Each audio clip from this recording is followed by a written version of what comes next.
Welcome back to Realm News, my friends. I'm your host, the Dark Lord, the one who puts the real in realm and expands your mind one block at a time.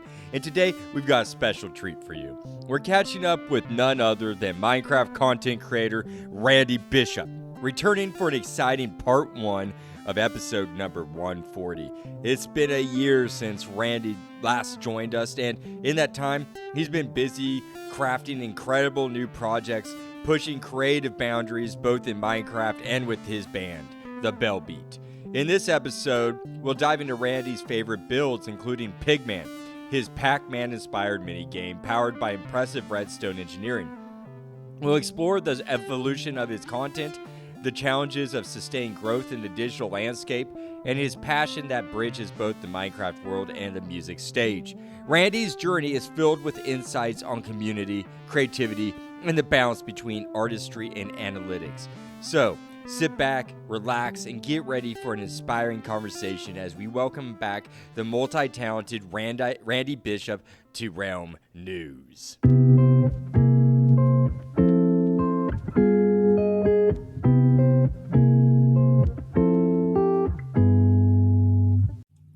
Hello and welcome back to a brand new week at Realm News. I am your host, the Dark Lord, and I'm here today with a very familiar face, Randy Bishop. He's joining me here, and we're going to discuss many things today. We're going to get pretty much caught back up with Randy. It's been a year, but first I wanted to quote his YouTube page, how he describes himself. Quote, Sisyphus pushing a voxel boulder up Mount YouTube. Occasionally, I venture into Let's Play adjacent subjects, redstone tutorials, cinematics / animations, etc. However, survival mode in Minecraft Java is my home base. My content is family friendly. If you like Hermitcraft, you'll probably like me. Unless otherwise noted, all the music used on my channel is written, produced, performed, and recorded by me. Schematics for many of my builds are available for download on Ko-Fi. See link below, end quote. It's been a year, as I said, since they've been on the show, so I'm very excited to get them back on. Randy's a very talented individual who's been making Minecraft content for over a year now, and is also a very talented musician who fronts the band called the Bell Beat. Welcome back to Realm News, Randy. How have you been, my friend? I've been good. I've been really good. Did I miss anything there? Are you have you've been doing this, your content creation now for over a year, right? Yeah, for Minecraft over a year. Yeah, I did have I still have a hiking channel that has been going on for 10 years now, which is shocking to think about. But that is years?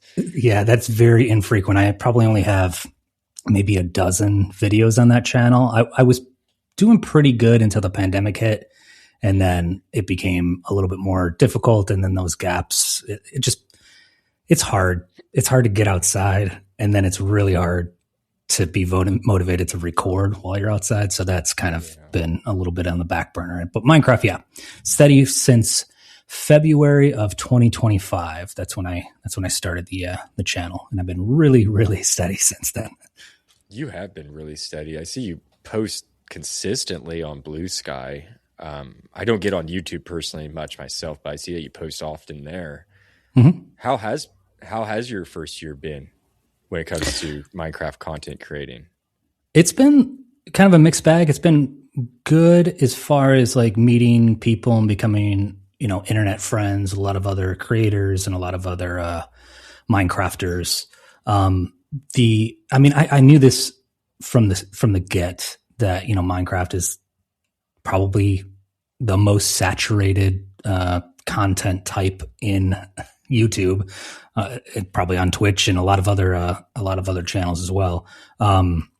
So I knew it would be tough to like have any real growth. So as long as I ignore that aspect,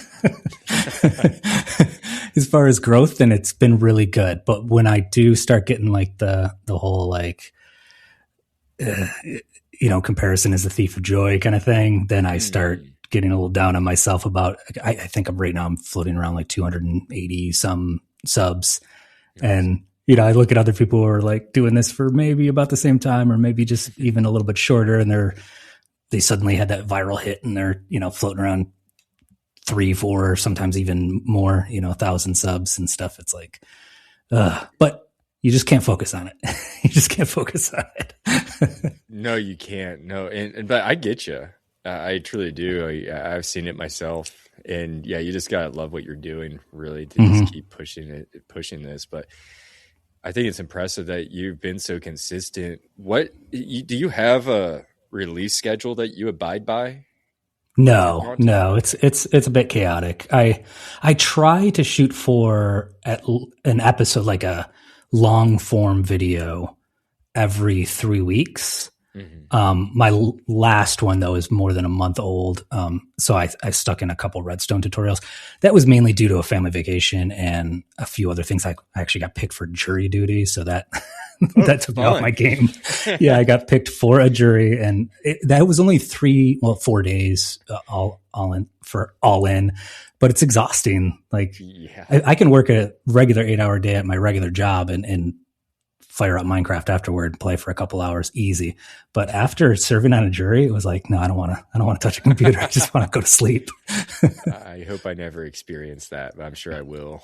Yeah. So first off, I'm glad the past year's been going well in your Minecraft creation, because I think the first time you came onto Realm News, you were fresh into it. Pretty much. You've only been doing this for maybe 3 months, 4 months when you came onto the show. And so I think that's really great that you're still with it, because I know some people fizzle out.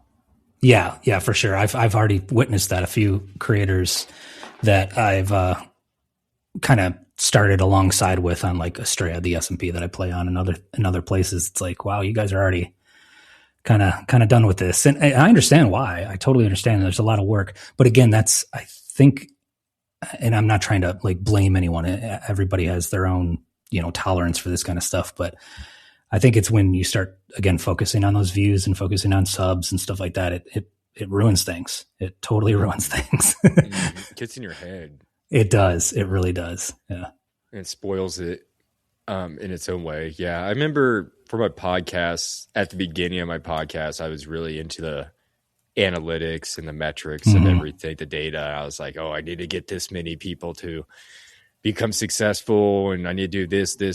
And it's like, no, I mean, yes, certainly there's some things you have to do, but some things you don't need to worry about. So in the past year, what has been your favorite project that you've worked on, and why? So actually I had to look back on the date that we did the podcast the first time, which I think was in June. It was right around my birthday, actually. So, oh, was it really? Yeah, of last year. So, okay. We're just shy. I think we're a month shy. So we're 11 months. Anyway, I just needed to do that because obviously you sent me some of these questions, and I was reviewing them, and I was like, what have I done since the last time? Good question. I was on Realm News, and you just pointed out, I was like, I was fresh. I can't believe you picked me for this podcast. I love your work. That's fine. Yeah, well, thank you. Thank you very much. It's like I hadn't produced anything yet. Yeah, but right off the gate, you had some spectacular builds. Yeah, well, thank you so much. Thank you so much. But since then, I've like what I would say, if anyone has any knowledge of my channel or my content, I think they would probably have knowledge of two things.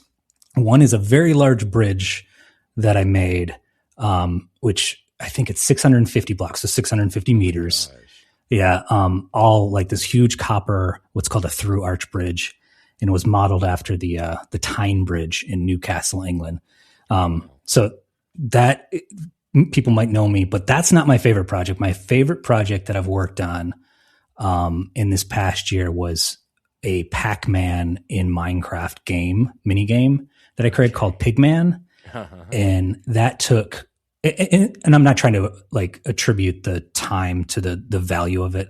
It's not like a meritocracy or something. Like I put in this much time, so therefore it's just the fact that I had the idea and then executed it. And I actually executed it via stream. So I streamed the creation of it. And I think it was only like 5 or 6 streams, and I streamed once a week. So it was like 5 or 6 weeks.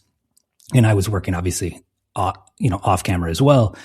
But just like the amount of dedication and the sheer size and complexity of it from a redstone perspective, from a technical Minecraft perspective, and just like it's neat to play with mobs, because basically the game is players enter instead of ghosts. After you, like in Pac-Man, I have zombified Pigman, and the reason I chose zombified Pigman is because they have that whole anger mechanic where you hit one of them and all of them are angry. So there's really not many mobs in Minecraft that are fast, one, because they run at you. It's not like a zombie that's slow and kind of cumbersome, but they run at you at a good speed and they will not give up. And their pathfinding when they're angry is second to none. Like they'll get at you. Everybody's in the Nether that's accidentally hit a piglin. They know. It sucks. I've been killed by them so many times, Randy. I hate them. Yeah, I know. I think I just learned from a straight up player. They're a fan of Dream, that famous Minecrafter, and I think he lost a hardcore world by accidentally hitting a piglin. Yeah, it's like if you're in an area where there's a lot around, then you're done. And they have this mechanic where they can spawn more, like the reinforcement thing. I think that might be Java only, but it's brutal. They can wipe you out, and they don't forgive you for the longest time. So you can put yourself in a hole, think you're safe, and then pop out and you're killed. But so they made perfect ghosts. But essentially what I did is I created it so using a skulk sensor, a calibrated skulk sensor. Every time you killed them, I detected the death, and then I dropped another one, just like Pac-Man, how the ghosts return to the center and then respawn. And you collect pellets. Yeah, you collect pellets along the way. So basically it's the board I laid out as the Pac-Man board. You have to run around, collect 78 pellets, and then drop them into hoppers. I was trying to make it so as soon as you collect them all, then the game, the level advances, but that became too cumbersome. So I have it so you drop it into a hopper on the sides where the teleport sides are in the real Pac-Man. And anyway, long story short, it's fantastic. I built a really cool arcade on top of it. So it's actually in the basement of an arcade, and I have like lore about how the piglins took over the arcade and then put like this trial dungeon, think like Dungeon Crawler Carl kind of like trial dungeon in the basement of it. And like I wrote that and created this whole thing. So that's long story short, that's the project I'm most proud of. That's part of my language, audience, but that's badass. That's thank you. Incredible. That sounds like that would take a lot of redstone engineering to make that work. Yeah. So I created it in a creative world, and then I ported it over via Lightmatica into Astrea. So it's on the Astrea SMP right now, which anyone can join, by the way. Anyone listening, reach out, hit me up, hit the Dark Lord up. He'll forward the message or whatever. You can join in Java or Bedrock. Nonetheless, it's on there. And I remember Lightmatica has a material list, so you can see like what you have the most of or whatever. Redstone dust was actually the number one material used in Pigman the game, and it's a big build. It has like a lot of brick, a lot of wool for like the carpet in the inside the arcade and all this other stuff. And it's like redstone dust is actually the most. I can't remember how much. I think it was almost a shulker box full of redstone dust in order to make this game. How did you figure out how to wire all that? Piece by piece. That's what I was during the stream. People were actually even in the episode. So I created on the server and then released it as an episode, and people commented that it's like, how did you do this? And it's like, you can't eat the elephant at once. It's like piece at a time. And when you really separate it into tiny little bits, it becomes much more manageable. You think about it like, oh, I need to count all the items. So I need what's called a pulse divider. And that's basically the core mechanic of the level advancement. I need a scoreboard. So, I need like redstone lamps over here. I need certain pickups will give you like power-ups, just like Pac-Man. So I just have beacons giving you those power-ups. So you get strength and regen and stuff like that. So I'm just using pistons to like, block the beacon and then let it, have access to the sky when you do the pickup and stuff. And it's like just these tiny little things that all add up. And before you know it, you have a full-fledged game. That's amazing. How long did that take to design? So to design it, it was about 8 weeks, and then to build it on the server, it took me about 2 weeks. So and that's including like gathering all the supplies. We're in a survival server. It's obviously survival multiplayer. Yeah. So mine everything for yourself. Yeah. We do have a shopping district. The shopping district, I did buy some of the redstone components there, but our shopping district is notoriously not very well stocked. Like we have players coming and going, so they'll create a shop and then they'll bow out, and you're like, oh, the wood shop doesn't have any oak, like, that'll be true for like weeks and weeks. But the rocket shop is always stocked because that's my shop. Oh, nice. Heck yeah. I forgot you made that. Yeah. I have the the flight rocket shop, and I just actually logged in this morning, and tier 2 rockets, the level 2 rockets were a little low and they're topped off. So fully stocked right now. Heck yeah. You hear that, people? Go check it out. No, that blows my mind. I need to get on Australia. Do you get a lot of tourists coming by and checking your stuff out? Australia's kind of, it's a little bit, I don't know if this is typical of other SMPs. I haven't really played on any other SMPs.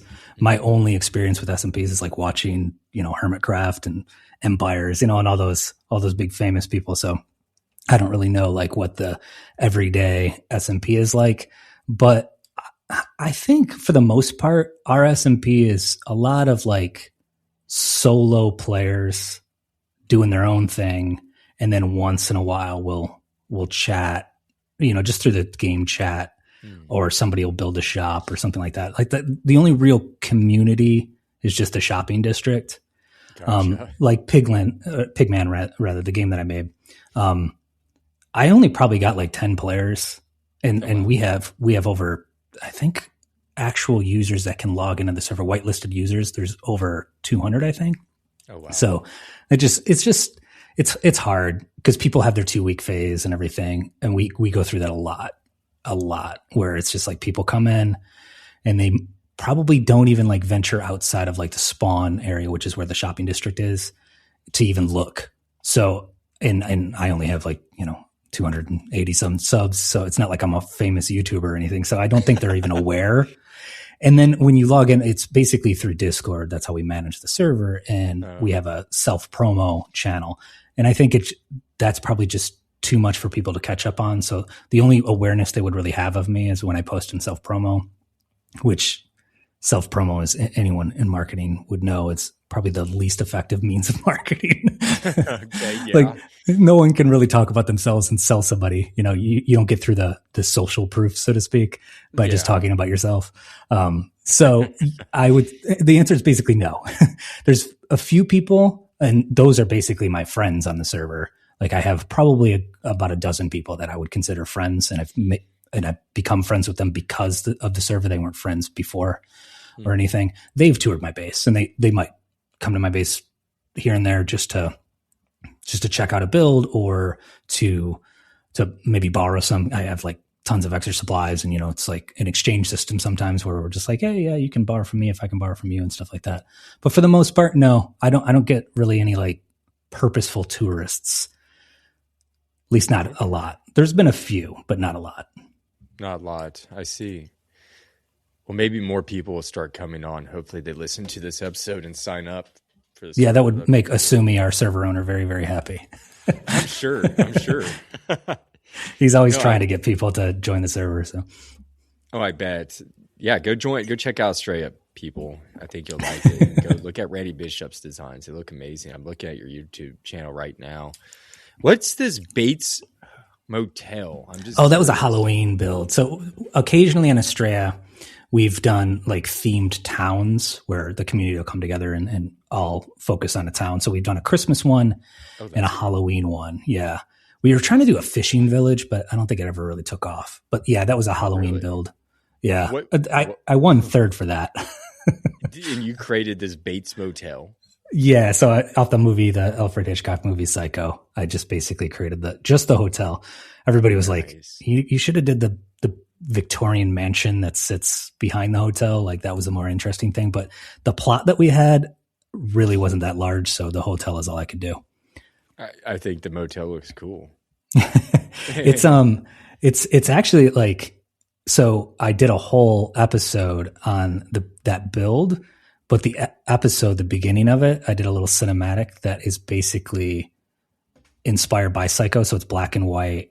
And I did like some of the lines of the movie Psycho. So if anyone's seen or is into Hitchcock or anything like that, I highly recommend checking out, because I went all out. I actually borrowed the music too. So that was one of the few exceptions where I did not create the music originally for the video, because I forget the composer, but like that. I mean, he basically reinvented horror music. That movie came out in like, I think 1960. So I'm really, really proud of that video. It is so no one watched it.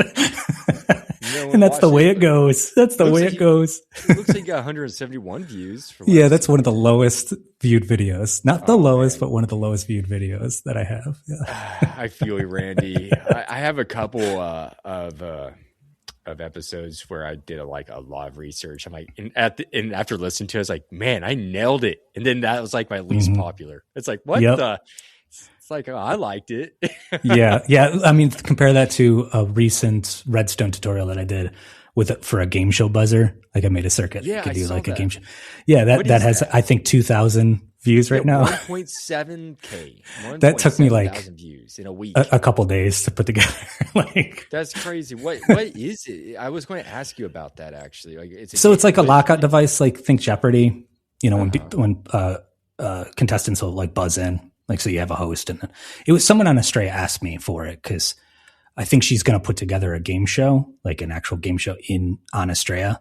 And she was looking for what's called a lockout device or a game show buzzer. And I'm kind of the resident, well, one of the many resident Redstoners on there. Obviously, I'm not just a Redstoner, but I know my way around Redstone. So she asked me, and I was looking online, and there's been a few people on YouTube, for instance, that have similar devices, but all of them are so slow that you could tie really quickly. So say if me and you, we're contestants, and, someone, like a debate club thing, someone asks us a question and we try to buzz in to answer, like Family Feud or whatever.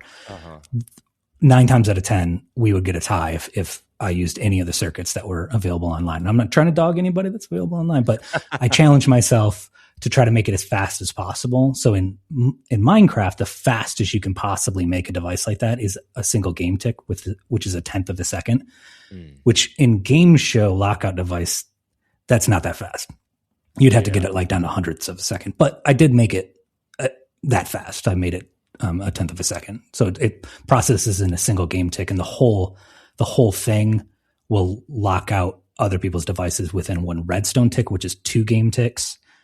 Nice. But nonetheless, I'm pretty proud of it. I think it turned out pretty good. I haven't really stress tested it yet with a bunch of players like trying to buzz in, but I'm pretty sure it would limit ties as much as you can possibly limit ties in the game of Minecraft.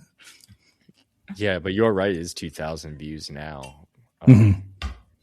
Yeah, so it goes the Copper Age, which I'm guessing that's your bridge, right? Yep, that's the bridge. Yep. Then Pigman, Arcade, and then your game show buzzer, your top 3 most popular ones. And then your 4th is it looks like Nothing to Lose, but they're chains. That's my Copper Golem. That's when Copper Golem was first, when Astrea updated to, I can't remember what release that was, 1.21, 1.20, when Copper Golems came into the game, the Copper Age. Yeah, it was. One of my favorite drops, actually. Yeah, the Copper Golems, I think, not to like jump ahead with your questions, but hands down, it's been my favorite update for a while. Like since the Warden entered the game, like the wild update where the Warden actually entered. That is the Copper Golems. I love them. I know some people hate them. I know some people think they're too noisy and clumsy and stuff like that.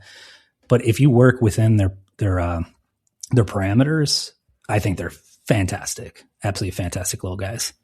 I have fun with them. I just have them in some of my towns just to make it look more lively, honestly. I like how they look. Yeah. I did want to ask you, so you've, like when you came on the show last year, you've obviously had some builds going I think you had a conservatory, Mm-hmm. I believe. So those older builds are you just, when you're done with the project, are you done with that project, or do you go back, or do you have an urge to tweak things after you're finished with them? I do tweak things here and there. Like that greenhouse, the conservatory, I added some kind of like green, like foliage growing off the side of it, stuff like that. I just wanted to make it look a little more planted in its environment, if that makes sense, rather than just kind of floating upon it. So the conservatory, I would say, is like the focal point of my island base. So I have this island base that lore wise is supposed to be like a national park. And that's like the core kind of focal point. And then obviously the bridge is pretty important, but the bridge is how you get over there from the mainland. So I wanted to just make it look a little bit more part of its landscape. So I've tweaked that, but other than that, not really. I mean, it's empty. It was empty rather. So I've just now, just within the last like month or two, I added a really large tree in the dome. So the center dome of that. And I want to like actually make it a conservatory. So, add some plants and like what a greenhouse should have. But I just haven't gotten around to that. I've been landscaping around the entire island, focus more on that. I did add my storage facility actually in there, which is copper golem powered, in the greenhouse. So it's kind of like the center of my base. Basically, that's where I spend the majority of my time. Oh, very cool. And your island floats, right? You built that didn't you tear it apart and rebuild it? Well, it was an island. It was just super, super mountainous. So I flattened it because I didn't want it to be so crazy cliffs and stuff. And it's a jungle biome. So it had like those really large jungle trees and had a lot of bamboo. And it was just, it was a little tough to like build a structure on, like unless you're going to build like on the side of a cliff or something. So I ran TNT flying machines and just flattened the entire island down to pretty much the same Y level. That took forever because I think I must have reduced it from, probably like 200 blocks down from, because it was up there. Yeah, it was really, really high at the peak. Jeez. Yeah, and that took took forever. Like just absolutely forever to do that. And I have 2 videos covering that process because it took so long. And yeah, it was it was quite the endeavor. And then at that point though, everything was just completely flat. Like it was, I think on level 78 or something, just completely flat, which I didn't want that either. I wanted, some like rolling hills and stuff. So since then, which has been a year now, since then I've just been slowly landscaping, terraforming, just adding like life and hills and grass and trees and everything back to the island. That seems hard to do. I've never done anything like that. Build hills and I know some people build entire landscapes, but it seems so time consuming. I don't know. That's just impressive to me. Yeah, it is time consuming. But again, just like Pigman, as long as you take everything like one little corner at a time, like don't think about the whole, just think about a piece. So I'm just going to, like I built a barn because I wanted someplace to keep horses because I had a couple horses and they're just like scattered around the island. I'm like, I need to put them somewhere. And so I built that and I'm like, okay, now I just need to add a little, what I learned later is called a horse arena. So it's where you like would race, like dressage and stuff like that, like the sandy kind of surface horse for horses. So I'm like, okay, I need that. Now I need to landscape around that. And now I need a couple trees. And then before you know it, I, took a 200 block area of my island and now it's all fully landscaped and looking nice. And then I connect that to another one and another one, another one. And yeah. And then I wanted like a river to run through the island. So I'm like, okay, well, where do I put it? And it was really logical to separate the 2 biomes. So the main section of my island is a jungle biome. And then the northeast section, just like a little sliver almost, is a badlands biome. So, the grass looks like super brown and ugly in the badlands. And then it looks green and lush in the jungle. So it's quite a dichotomy. So I'm like, okay, I'll just make the river separate those 2. Yeah. And I just did that. And that's, just the river isn't wider than 10 blocks at its widest, so it's like more manageable when you think about it in those terms. Like I'm just going to do this like really narrow, windy river, and I'm just going to follow the contours of the biome and just, the separation of the biomes. And there you go. Then that's done. And then you just keep on spreading out from there and spreading out. So it can be daunting, but I think it's only daunting if you just look at it as a whole. I remember you telling me about you when you were constructing the river last year on the show. Yeah, that sounds like all of it, like a huge undertaking. And with all these builds you've been adding over the year, are you running out of space on your island? I am a bit. So I'm debating on what to do. So one of my more recent episodes, I talked about this a little bit, which I'm at the point on the island, at least. I'm at the point where I can see the finish line. Mm-hmm. Like last year when you interviewed me, I did not know where I was going to go. I think I was at the point of like flattening the island still. And I think I did the pond and stuff like that. Like I had no concept of what direction I was going to take. I knew I wanted to make it a park, but that's about as far as I imagined it in the future. Mm-hmm. So at this point, I know all the projects. Like I have them all outlined in my head. So I know I want to add like a marina. I have a beach area, like a really nice, large beach area that I want to add. I want to terraform, or not really terraform. I want to add gradients and just make it look nicer, like paint around all the cliffs, add more forest, and then add a burned forest, that's what I'm working on currently. So that Badlands area, I'm actually going to make it look like it's been burned out, like a wildfire, which I think is leaning in. Yeah, it's like a fun idea because it's leaning into what the biome already does to like leaves and grass. It makes everything look brown and gross. Yeah. So it's like, oh yeah, that'll be a logical thing to do. So I'm going to do that, and then at that point, I'm done. Like the projects are done. Like, I mean, sure, I could detail. So I don't know what I'm going to do. Really? I have another game that I'm working on, and the gaming district is right across the bridge from that large copper bridge that I built. The gaming district is right across the bridge from my base. So maybe I'll focus on that, and then it's like, okay, then what happens after that? So I don't know. I don't know what I want to do. Interesting. And I am running out of space.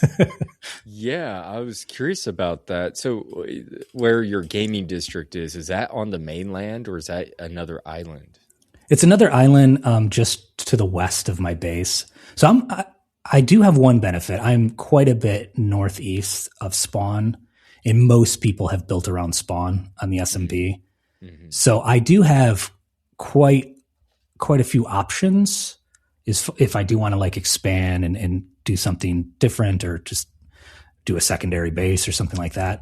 I could do that. And that's even if I just wanted to stay close to my island base. Like if I just wanted to like venture off into new worlds, then I could do that too. Like that's an option. I could, just go to some snowy biome halfway across the map. It doesn't really matter. Like, and someone on the S&P is doing that very thing right now. She's really? A content creator. Yeah. Samazon Rex is her name. Oh, she hasn't released. Follow her actually. Yeah. So she hasn't released a long form video in a little while, but she's wrapping up her desert base right now. Oh, cool. I think she calls it the Fishbowl Oasis, and I think she is planning on moving into a different biome, like thousands of blocks away. So that's always an option. Oh, very neat. Okay, that's cool. Yeah. So I mean, that's the beauty of a sandbox game. You have endless possibilities of what you can do. Yeah, exactly. I think that's neat. I didn't realize you had another island. I didn't know that's where that bridge connected to was another island. I think that's pretty awesome. Yeah, that one, it's not like my island is all surrounded by oceans, and it's quite a distance to land. Like the closest is where I built my bridge, which is again 650 meters. So, you can't really, if your render distance is at like 16, you can't even really see land all the way around my island until you crank it up to like 32. Nonetheless, the gaming district island is just separated by a narrow river, and then it connects to the mainland. It's almost like the edge of the continent that's next to my base, that gaming district. Yeah. That's interesting. So moving into creative process and some tools, like getting into your artwork a little bit more in depth. I know you mentioned Lightmatica. I wanted to ask, are you using the same tools or software that you made your videos last year? Because I know last year you also mentioned Flashback. Is that something you still use? Yep. Yeah, I still use Flashback and Lightmatica pretty extensively. I have started using Axiom, so that's like a newer one for me. It's made by the same Mulberry as the developer of Flashback. Mulberry also made Axiom, which is kind of like World Edit, but I think a little bit more intuitive and just a little bit more expansive, I guess. I think you can pretty much do everything you can do in World Edit, but it just makes it's like right in front of your face. It's almost like a 3D editing tool like Blender or Maya or 3D Studio Max in Minecraft. It's very, very crazy.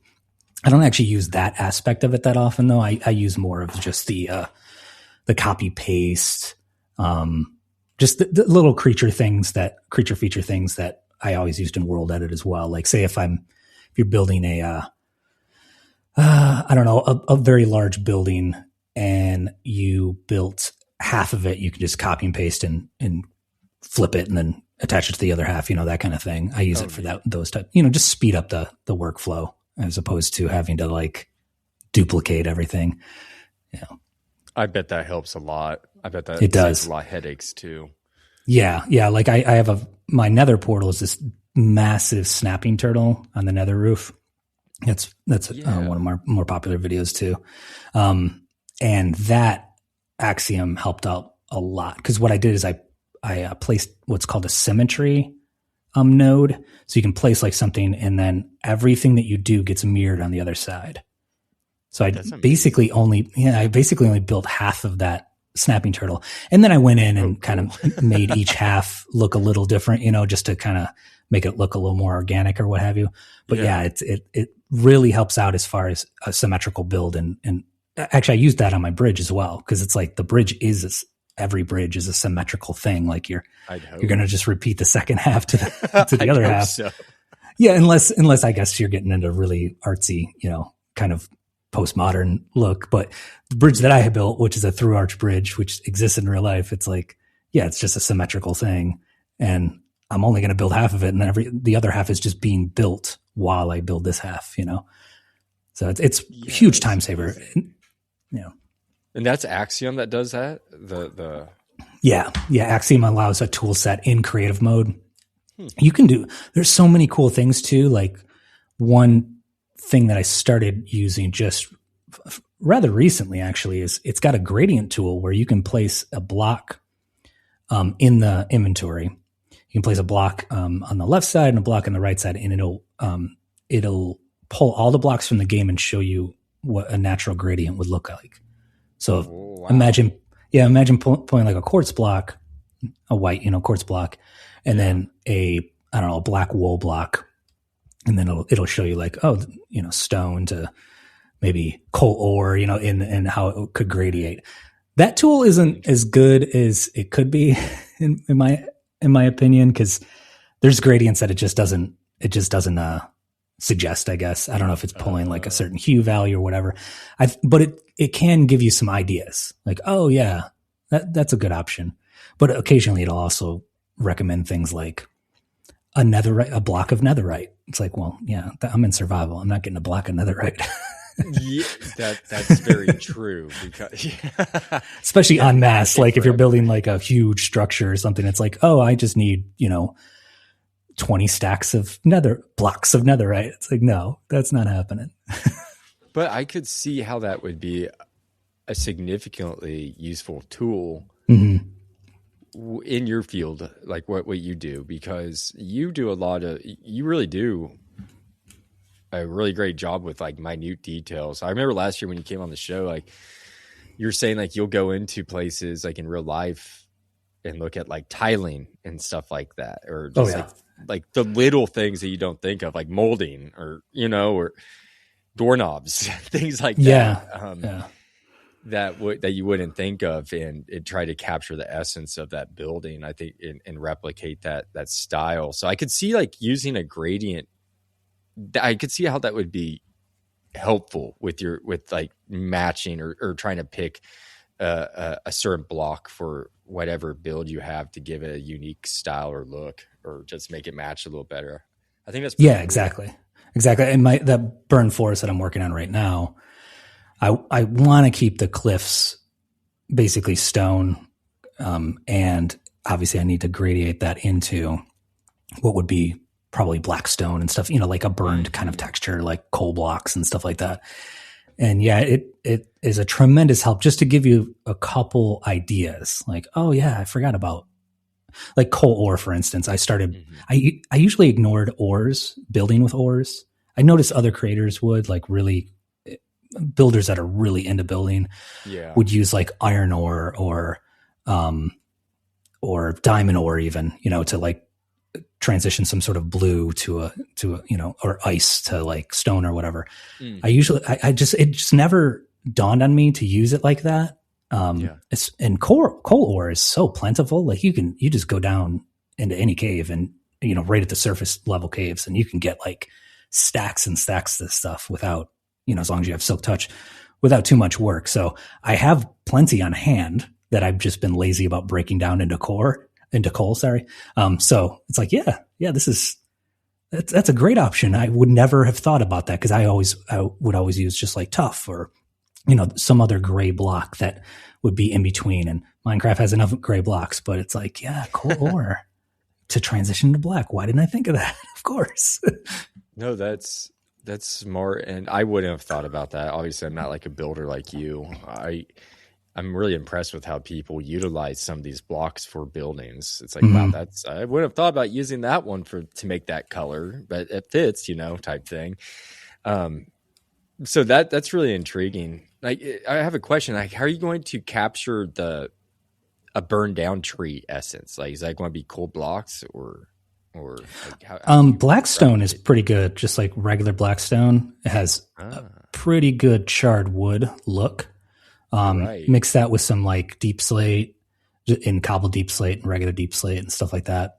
I try to only use the natural blocks, meaning deep slate tile or brick I would avoid, even though they might have a perfect color, just because I think the texture of like regular deep slate for a burn, for a burned forest kind of look, regular deep slate I think works a little bit better. But in a creative world, I have like, typically how I approach something like this is I won't create it whole cloth in creative and then port it over.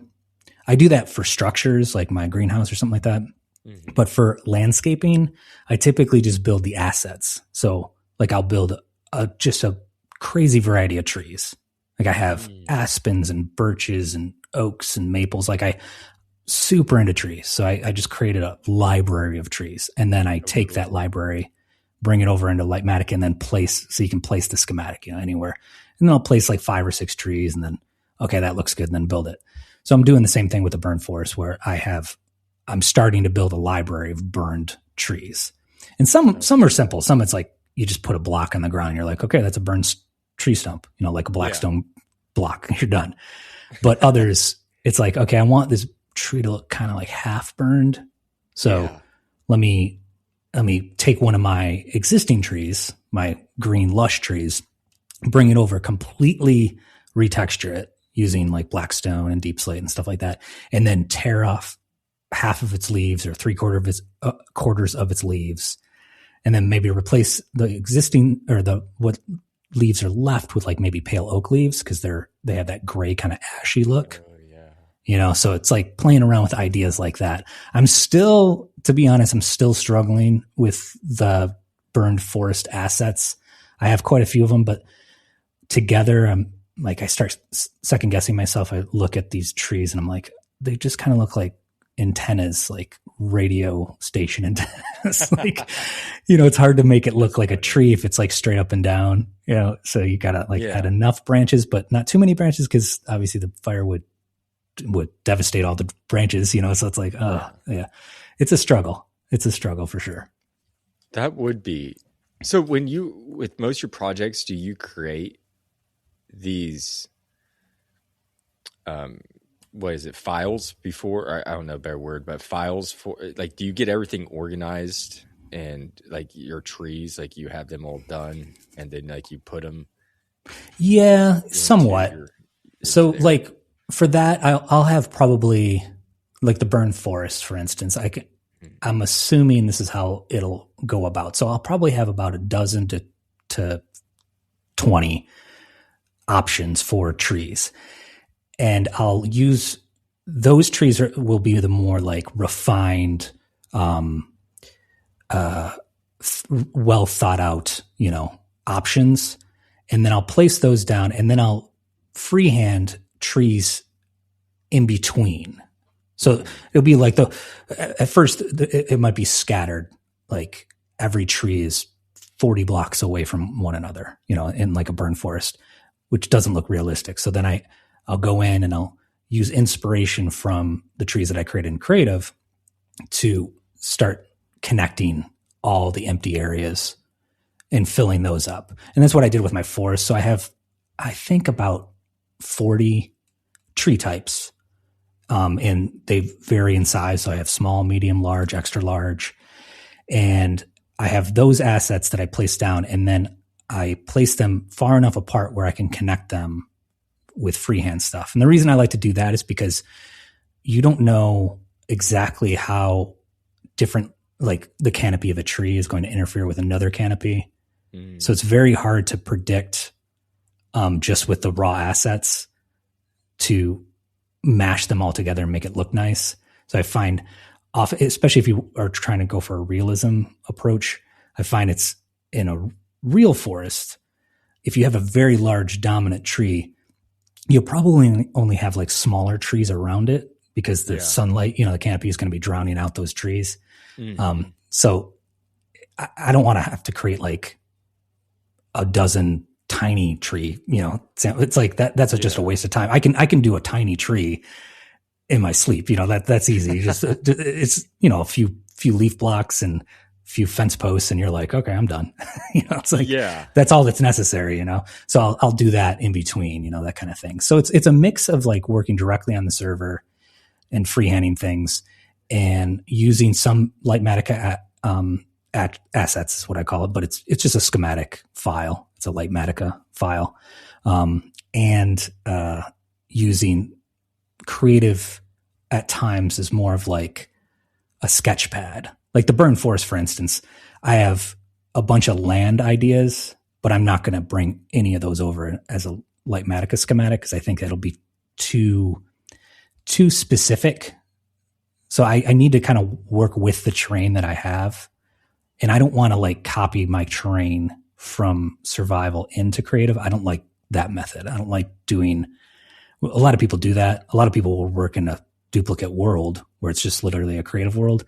I don't like to do that because I think I end up losing inspiration and just kind of. Really? Yeah. I end up feeling stuck at that point where I spend all this time getting it perfect in Creative. And the last thing I want to do at that point is to actually build it in survival. Because it's like, I already know it's done. It's done in my mind. Like, I don't want to have to grind through getting all these blocks.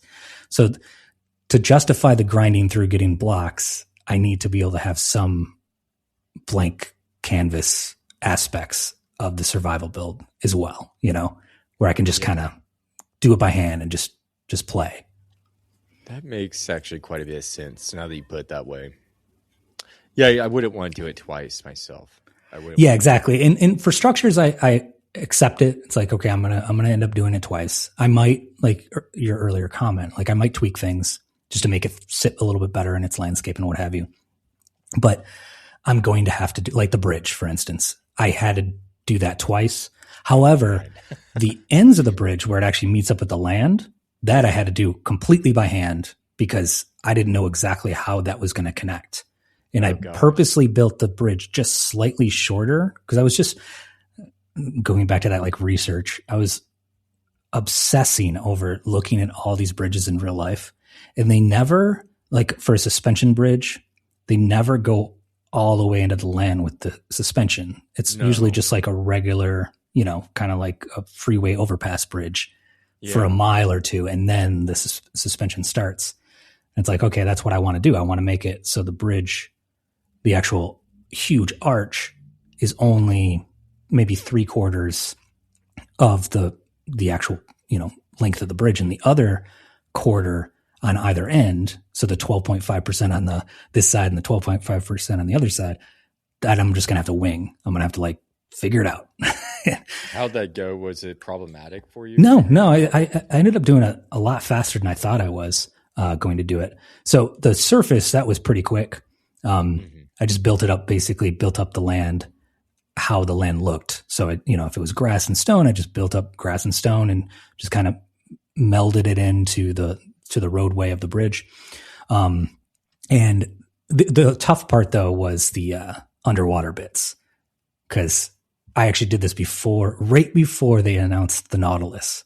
So I actually took a break and waited for the Nautilus. Gosh. Yeah, I took a break, waited for the Nautilus to get released, and then finished the underside of the bridge, usually using the Nautilus. Smart. Yeah, I'm like, you know what? It's just going to be floating for a couple months.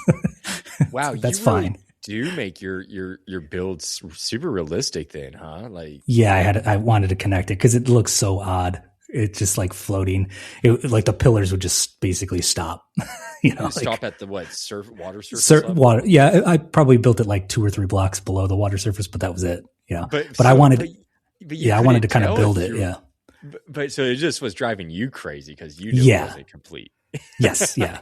That was only on one side. The other side, I managed to have a little landmass on my island side that made sense to kind of build the pillars into it.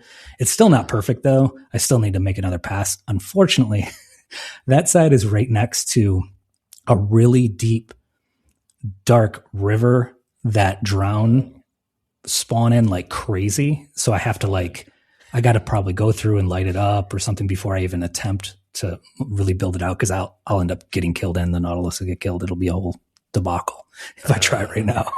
You need to get what is it, a beacon, or what is it that turns on in the water? I know what you're talking about. I actually have one because I'm using it to build the beach right now.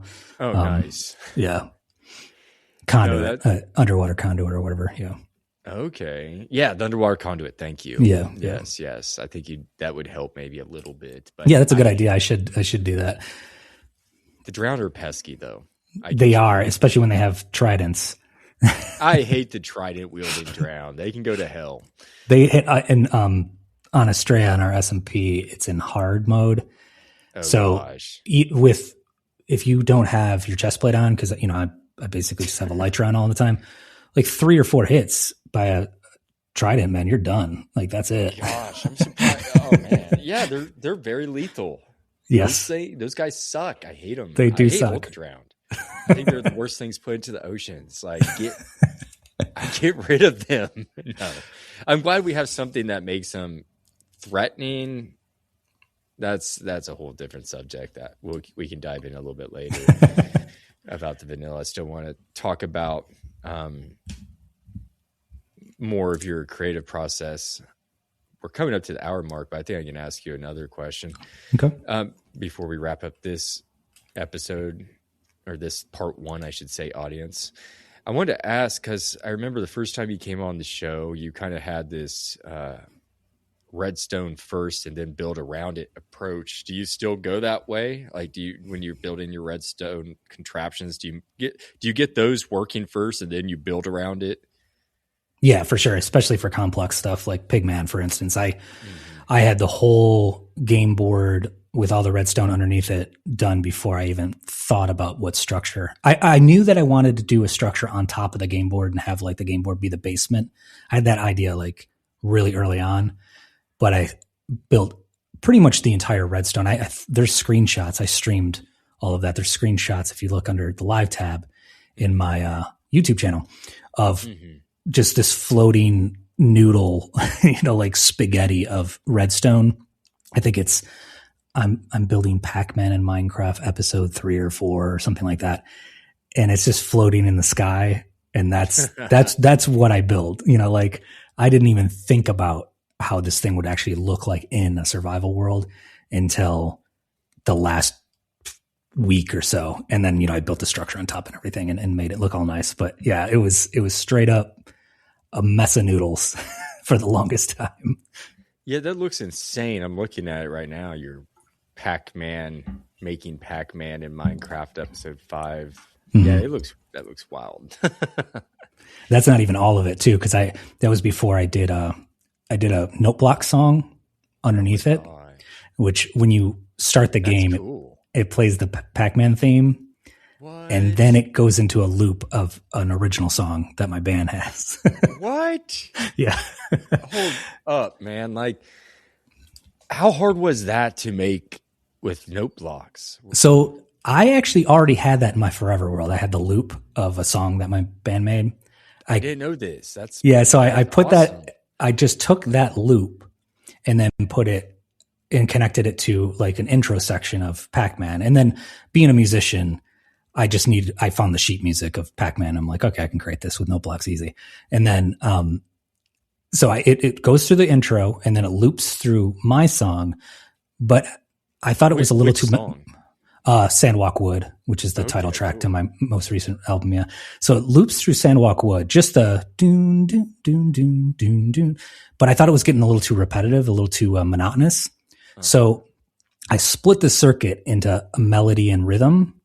And then I have a pulse divider cut off the melody every, I want to say 8 bars, maybe 16 bars. Oh so it feels fresh. Like when you're playing the game, it feels fresh. And here's my favorite part about that. So I have, part of the game is you collect all these pellets and then you have to put them in droppers on either side of the board. And when the droppers receive the pellets, they shoot them out of, hoppers put them into droppers, and the droppers are powered. So they shoot all the pellets into a water stream, and then I collect them and count them. Oh, but cool. The ticking of the dropper, the tick, tick, tick, tick, tick, because it's in the same time as the song, because it's all on game ticks, it actually sounds like a percussion added to the note block. Like someone, awesome. Like someone clicking sticks. It's like, cool. Wow, this is the coolest thing ever. That is so cool. So the pellets, what are the pellets made of? Like, what did you use for pellets? I just used iron nuggets because I had an iron farm, so I have a ton. But I retextured them. We have that, they have it on Hermitcraft too. We have a mod, server-side mod, that allows you to bring in a texture or a model and texture. Oh, cool. And you have to use XP to do it. So it's not like it's pretty safe, or it's pretty. I think it's a decent compromise for a vanilla mod. Like you have to earn it in survival. Like you have to actually name it on an anvil, and that takes experience points, in order to retexture. So I had to retexture. I think it was, oh man, it's so 9 stacks per hopper. And there's 78 hoppers.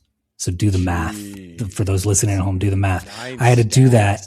I had to do that. Yeah, I had to do that stack at a time in order for the game to properly run and not run out. So I wanted people to be able to go in and just play. And, it would just be like a closed loop system. Yeah. And in order to do that properly, I'm like, okay, I just got to pack every hopper, or every dropper rather, full of these pellets. So yeah, in the end, they kind of look like little frog lights when they're sitting there. But I didn't want to use frog lights because I didn't want players to accidentally place a block while they're playing. I wanted to use an item like a nugget or an ingot or something like that. And so I had plenty of those. That wasn't the hard part. The hard part was renaming them all to look like little frog lights. That's awesome. That's awesome, man. Okay, we're going to wrap it up there for this part 1, folks. Randy, I want to give you the last word here.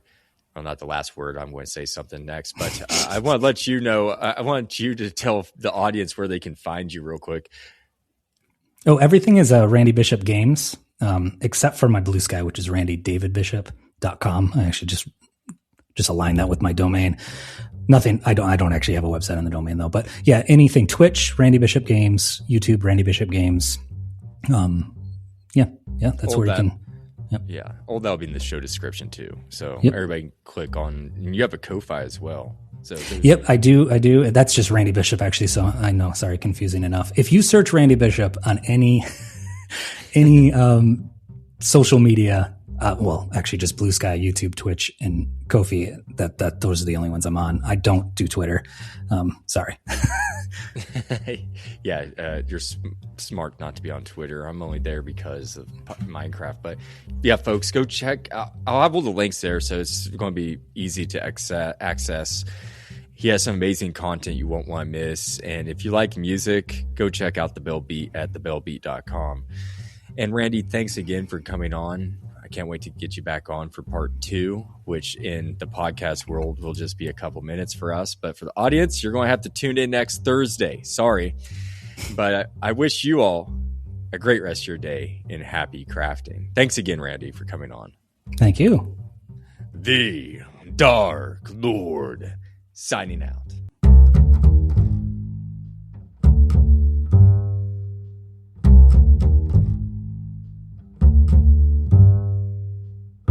Hey, Realm News fans, it's your host, the Dark Lord, the one who puts the real in Realm and expands your mind one block at a time. I am here to tell you that your support means everything. Spread the word by telling friends, liking, and commenting on Spotify or Good Pods. Find me on X, Blue Sky, Reddit, or via email at bio.link/Realm News. For more content, join my Patreon at the Copper tier for early episodes, bonus content, and newsletters. Find out more at bio.link/Realm News. No pressure, though. Just keep listening, liking, and sharing. That's more than enough. Happy crafting, and see you at the next Realm News.